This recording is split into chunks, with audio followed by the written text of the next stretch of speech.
পর্যায়ে সাবানা চারুকলা ছাত্রবৃন্দকে সংগঠিত ব্যক্তির হাতে শ্রদ্ধাঞ্জলি অর্পণ করার জন্য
সম্মানিত উপস্থিতি,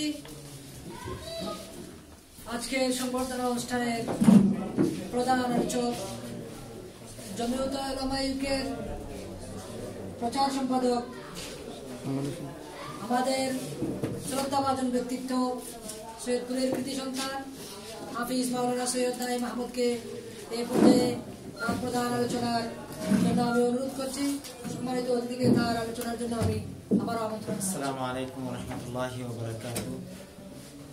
ছাত্র জমিয়ত বাংলাদেশ সৈয়দপুর শাহরপাড়া ইউনিয়ন শাখা কর্তৃক আয়োজিত ছাত্র জমিয়তের সভাপতি মুফতি মাওলানা সৈয়দ রিয়াদ আহমদের সম্মানিত সভাপতির আসনে উপবিষ্ট প্রধান শ্রদ্ধাভাজন সভাপতি, উপস্থিত ছাত্র জমিয়তের সর্বস্তরের কর্মীবৃন্দ, আজকে শুক্রবার দিন আজান হয়ে গেছে।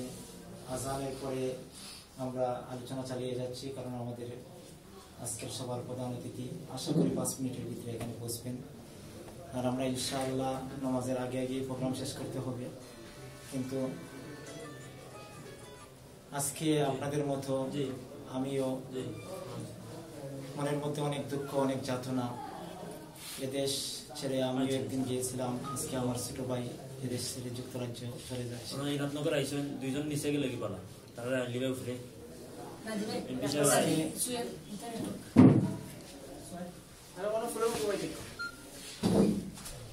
কিন্তু তারপরেও ছাত্র জমিয়ত এবং জমিয়তে উলামার সাথে আমাদের আত্মার সম্পর্ক।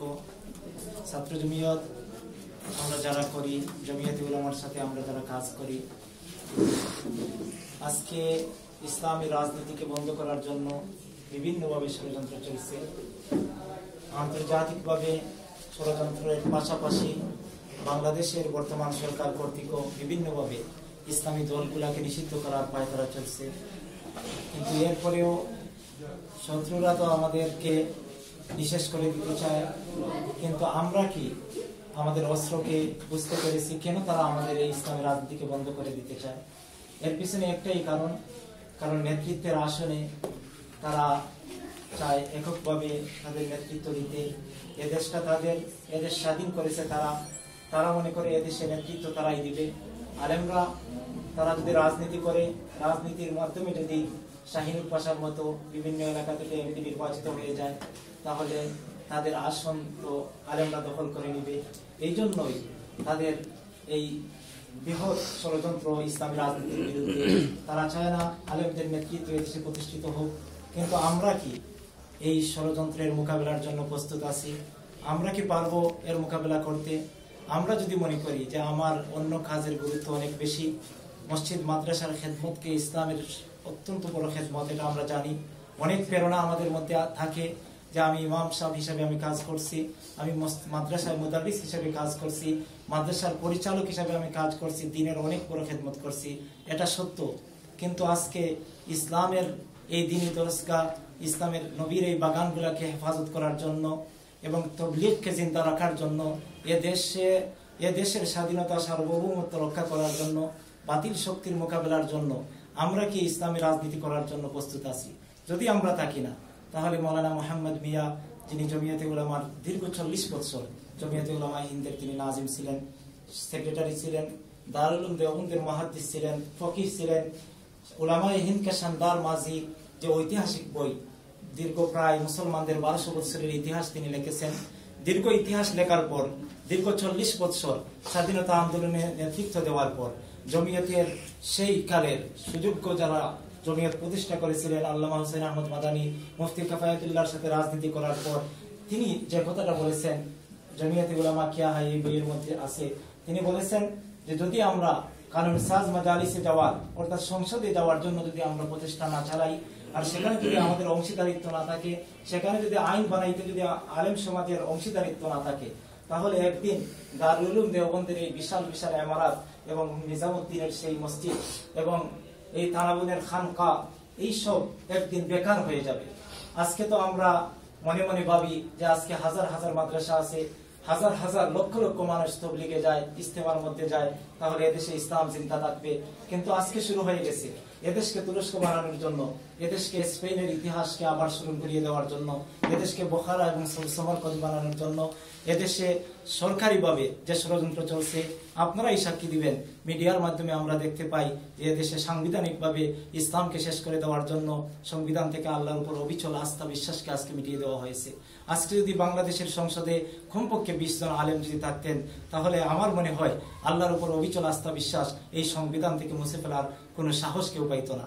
তারই সাথে সাথে বাংলাদেশ রাষ্ট্রধর্ম ইসলাম ঠিক আছে, কিন্তু এর সাথে সাথে ধর্ম নিরপেক্ষ রাষ্ট্র বানানোর মাধ্যমে এদেশ যে 90% মুসলমানের দেশ, এদেশ যে কোটি কোটি মুসলমানের দেশ, হাজার হাজার ওলিয়া উলিয়া যে মাটির মধ্যে শায়িত আছেন, সেই দেশকে ধর্মহীন রাষ্ট্র হিসাবে আজকে মুসলিম বিশ্বে যে পরিচয়টা এই সরকার তুলে ধরেছে।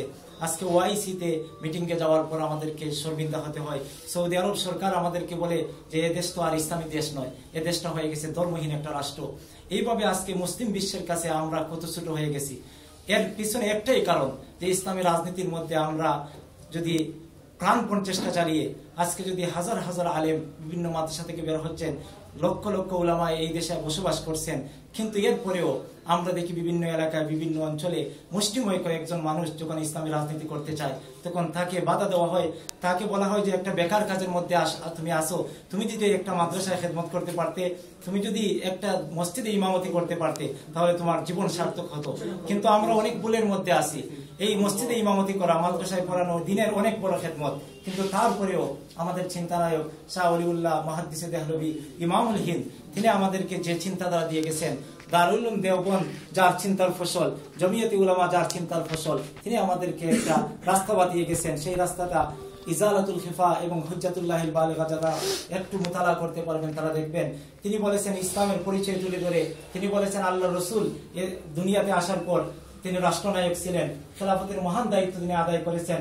তারপরে খেলাফতের মহান দায়িত্ব আদায় করেছেন হযরত আবু বকর ও উমর, হযরত আবু হুরায়রা, আব্দুল্লাহ ইবনে মাসউদ, আব্দুল্লাহ ইবনে আব্বাস। তারা ফকিহ ছিলেন, তারা মুফাসসির ছিলেন, সর্বশ্রেষ্ঠ মুহাদ্দিস ছিলেন।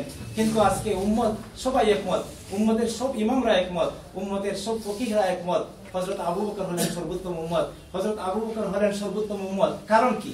এর পিছনে একটাই কারণ, তারা ইসলামী রাষ্ট্রের রাষ্ট্রনায়ক ছিলেন, তারা খেলাফতের মহান দায়িত্ব আদায় করেছেন। আজকে যদি হযরত আবু বকর সর্বশ্রেষ্ঠ উম্মত